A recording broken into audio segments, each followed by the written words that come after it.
Hello, I'm Nan Simonson, and as usual, I'm about to prepare dinner. This is one of my favorite dishes. I thought I had the video made of it, and I thought it was on my YouTube channel, and it's not. So I wrote the family and said, come around the back because I'm videoing dinner prep.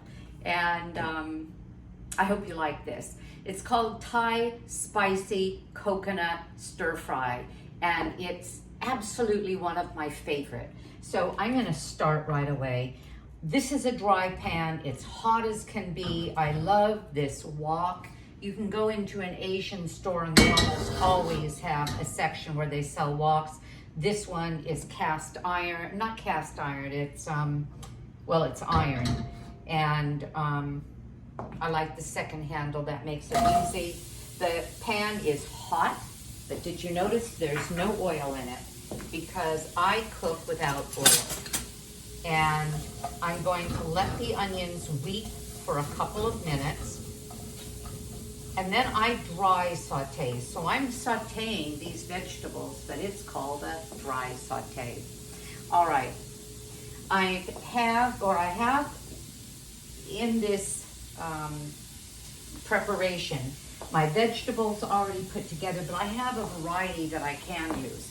I always use zucchini. I like to use cauliflower. I use a red bell pepper, a large onion that these were actually medium onions, so I sliced them in, no, they were medium onions, and I sliced them in these crescent wedges. They were actually on the smaller side. And they're browning nicely, not burning. And pretty soon, oops, I have an escapee. And pretty soon, you're going to see what I mean by dry saute. Well, I'll show you right now. And what that means is, watch what happens if you can see that. I think you can. I'm adding a little broth. You see that bubbling? That's deglazing the pan. The onions wet a little bit because they're a moist vegetable, a moist allium, much more than, for example, garlic. And you see how the bit of the moisture that stuck to the pan, when I added the broth, it bubbled up. That's what we call deglazing. And it's giving me a slightly brown broth, but it's also helping me brown the onions. If you use water, it's interesting, doesn't evaporate as quickly as the broth. Broth evaporates almost immediately. You can see this, that it's almost evaporated. Now they're becoming transparent. That's why you saute onions at the beginning of a dish. It takes some of that strident flavor out. It makes them a little bit transparent, well, turn a little transparent, so it tells you that is happening. And I just added one carrot that I cut on the diagonal. You see that a lot in Asian dishes. The carrots cut on a diagonal. I could have made them thinner. I could have made them thicker, but they're about, oh, I don't know, maybe a hefty 1/4 of an inch at a diagonal. And I'm gonna let them cook just a minute. You can, and I love this pan for the cover, and I like how the cover sits inside. You can, in these minutes, and that's the way stir fry is, quick, quick, quick, quick, quick. You can let them sort of weep and be in a steam bath by putting the cover on for even a minute, and it makes a difference. Then I'm going to add the next ingredients and the next and the next until I get to the most fragile that I only want to cook for seconds. At that point, I may turn off the video and just let things rest for a minute. That's not ideal, but let's let things rest for a minute because I like serving this just before or cooking it just before we eat it. I don't want it to sit and the vegetables to become soft. I want them to be crispy. They're better that way. All right, so what am I adding? Now I can even feel it. The carrot's a little bit softer. I'm going to add to this And this is about, what is this? Oh, it's about 6 cups of veggies. I have 2 medium zucchini, I have a red bell pepper, and I have 2 cloves that were about that big of cauliflower.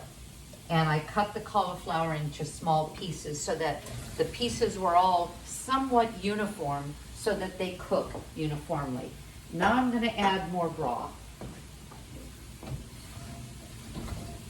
Look at these colors. Get this out of the way. Can you see how pretty this dish is? Just beautiful. I'm going to add more broth and I'm going to steam it a little bit longer. Now, are you wondering what my broth is? Why do I have it in a glass jar? Well, I make my own broth.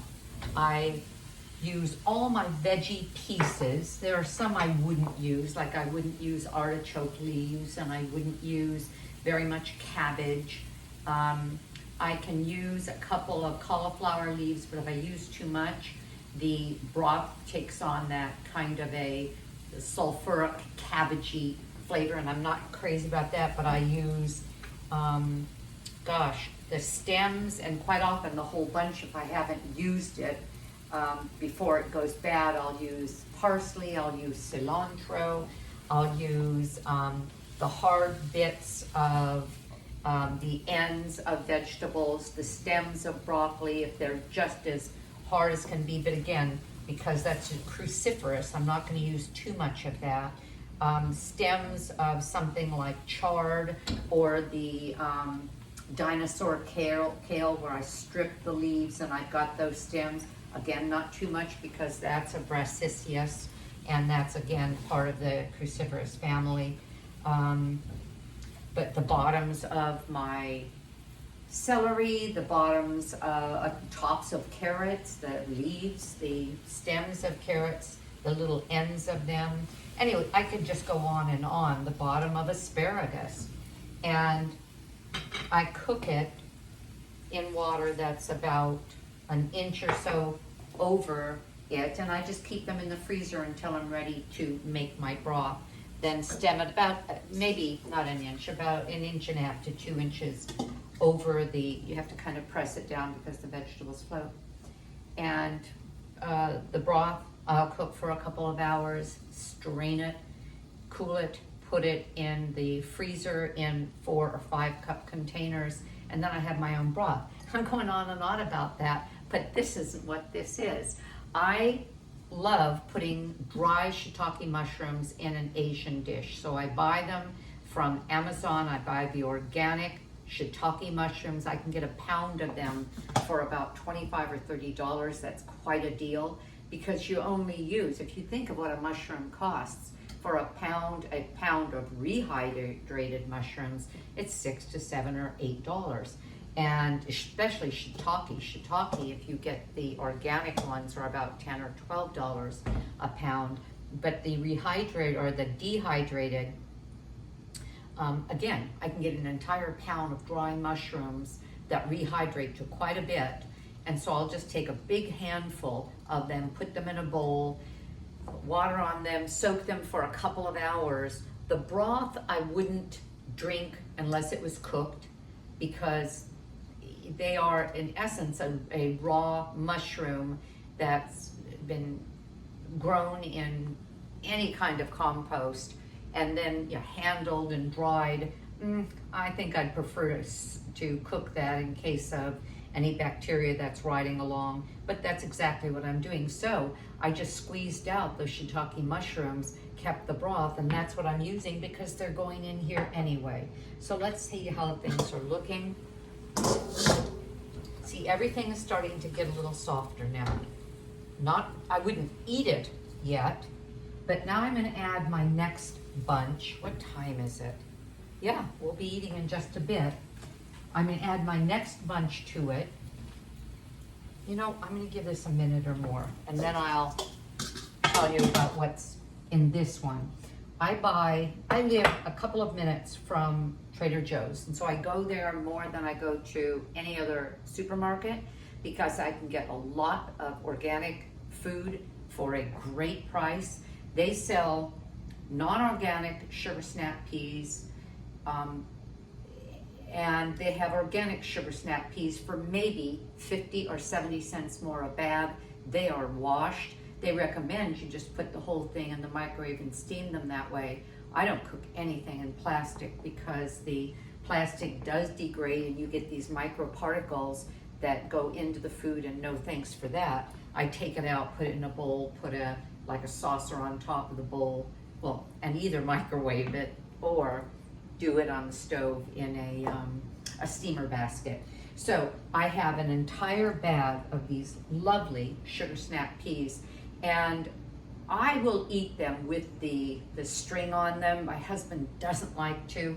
He'll eat and be pulling strings out of his mouth, and that makes me feel badly about not taking the time. So I take the end and just pull the strings out because they're a pretty tough thing. So this is one bag of them, and then I got 2 Bok Choy, and the Bok Choy were rather large, so I sliced up the bottom, and the bottom is like a celery bottom, like a celery bottom, but much more tender. And Bok Choy is a classical, or it's a classic in Asian cooking. It has this wonderful, well, what I've come to think of as an Asian flavor. So I have 2 Bok Choy. These are the stem ends of the Bok Choy, and then I have the sugar snap peas. Again, a very Asian flavor. And so that's the 2 of them. What I've come to learn with this recipe is if I use too many vegetables, it means I don't get as much sauce. And a lot of people like the sauce because they put it over rice. But I usually err on the side of more vegetables, less sauce, only because I just get carried away, as I did here. Typically, you want about 8 cups of vegetables, and I go for more like 10, maybe even a little more than that. So I've got this going. I'm going to put more broth. And then if you know Bok Choy, and you're probably thinking, Nan, what happened to the rest of the Bok Choy? What you would be referring to, and you know what, I'm going to put the mushrooms in now. I want to give them a good cooking. And so here are the shiitake mushrooms that have been rehydrated. I took off the tough stems, and I took and I cut them in half. So I'm going to put them in. I love the texture of them. They're chewy. They're almost meaty. And mushrooms have some protein. They have some vitamin D, believe it or not, because they absorb that. And look at how nice this is. Again, a little more of this. And then we're going to add that sauce I was talking about. All right. So, what is this sauce I'm referring to? This is what makes this dish, and I really like the way the original recipe laid it out. I'm looking at my notes. I wonder, it says adapted from Plant Strong. Oh, all right, Plant Strong. Rip Esselstyn is a gentleman who is the son of Caldwell Esselstyn, one of the most famed physicians in the whole food plant-based movement. Back in the 80s, he was able to show that he could reverse coronary artery disease, switching people to a whole food diet with no salt, oil, or sugar. He could reverse an artery that was filled with plaque. And Rip Esselstyn was a fireman for a long time. He got his entire company to go plant-based, which is really hard for firemen because a few of them in the engine company had cholesterol through the ceiling, and they were worried about them. And so in solidarity, all of the firemen went on a plant-based diet, and they would all cook together. And this is what was called Engine 2. And in terms of his fame, he has Engine 2 cookbooks. Plant Strong is the way he describes what they do. That way it's not so dogmatic. You can't play if you eat any meat at all, but they are primarily Plant Strong. And his recipes are wonderful. So this was adapted from what I got from them. And all right, I can hear this bubbling. Now I'm going to add this, and I am going to turn it off because until the family comes and we're ready to sit down and eat, I don't want this. I should even wait, but I want to show you what I'm doing. No, I think I'll wait with this, but I'll still show you what I'm doing with the sauce. This is the ends of the bok choy. Bok choy looks like a celery, but it goes into leaves as actual big green leaves.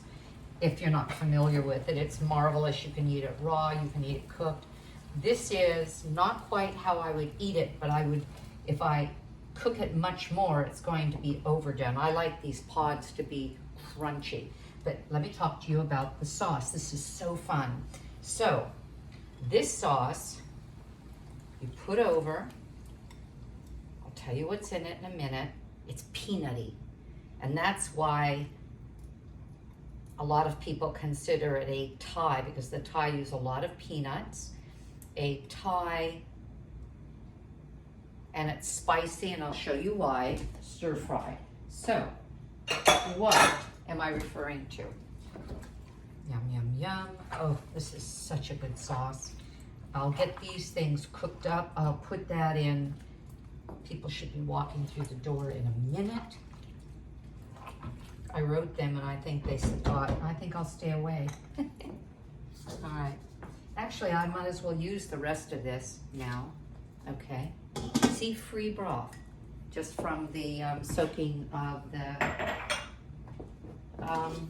mushrooms. Okay, so what went into the sauce?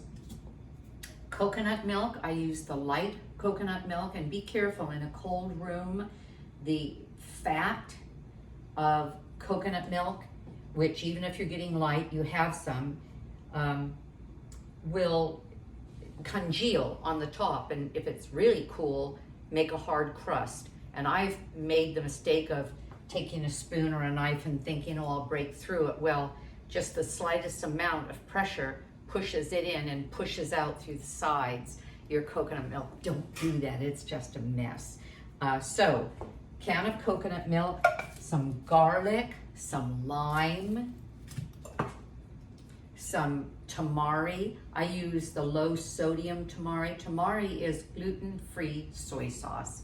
Rather than the Chinese soy sauce, it's a Japanese soy sauce that is gluten-free. And this is what makes it spicy, sriracha. You can buy sriracha in a number of different brands. This just happens to be Trader Joe's sriracha. And there's a couple of tablespoons in here, but it gives you a really easy way to spice it up. Then I have chunky peanut butter, only a quarter cup in all of this, and this will serve quite a few. And so we're getting some protein from that. You get protein from everything you've seen in this dish, even the rice I'm going to serve. And then finally, to sweeten it up a little bit, the recipe called for brown sugar. I like to use whole food that is plant-based. And so I grind up, or were in the blender, water and dates. You can look at my website, nansimonson.com, and find my date paste that I've adopted, or actually probably copied from probably Tammy of Nutmeg Notebook. I think I like hers the best. It's a caramely flavor, and I use it for sweetening. Actually, brown sugar is a bit of a caramely flavor, but this is dates, it's whole food. Just whirred up with some water, and it's a great sweetener. Put all of that together with a couple of cloves of garlic, and I've got a great meal. All right, so I'm going to, because I'm trusting people are about ready to come in the door, and I'm going to most likely just turn off the video, and then I'll show you a photo of what the finished product is like. But you're starting to see right now what it looks like, and it's not going to change much from this at all. I'm going to put some peanuts over it when I serve it. I could put some shredded coconut, but coconut's really high in fat. And even this coconut milk is a higher fat food than I usually use. I don't add additional oils to anything, but I don't not, in other words, I do use some foods that have fat, like ground peanuts, like tamari. Ground peanuts, of course, is not butter, or almond butter, or peanut butter, or whatever. Tahini, rather, which is ground up sesame seeds, and my salad dressings. Coconut milk, even though I use the low fat one, there's fat in here too, but it's, again, going throughout the entire recipe. But I wouldn't have this every day because the calorie density, even though I don't count calories on whole food plant-based, I can eat to satiety, I can eat when I'm hungry. I eat probably 70 to 75% of the volume of food that I eat, the calories that I eat, are starches, whole food plant-based starches, vegetables, potatoes, legumes, grains, and then seeds and nuts on the side. So this is just about ready to serve. Boy, they better walk in the door soon. And I also add, and the recipe shows you all of this, I'm adding some cornstarch. If you don't like cornstarch, and I use an organic one, but if you don't want to use cornstarch, some people don't. I don't remember why. You can use arrowroot.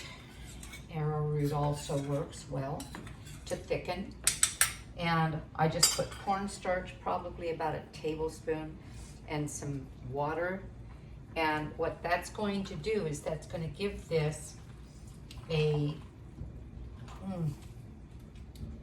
I was going to say it makes it viscous. No, it doesn't. Something that makes things viscous, for example, is okra. You know, there's that kind of the slime. Things like chia seeds will make milk kind of thick and a little viscous, and that's how you get wonderful chia puddings. But this makes it just, well, thicker, as if you were adding flour to a gravy, so that it sticks to the vegetables better and gives you a little bit more body in your gravy. Well, you know what? Let's just sit down and eat. They're not here. I'm just kidding. Because this is ready.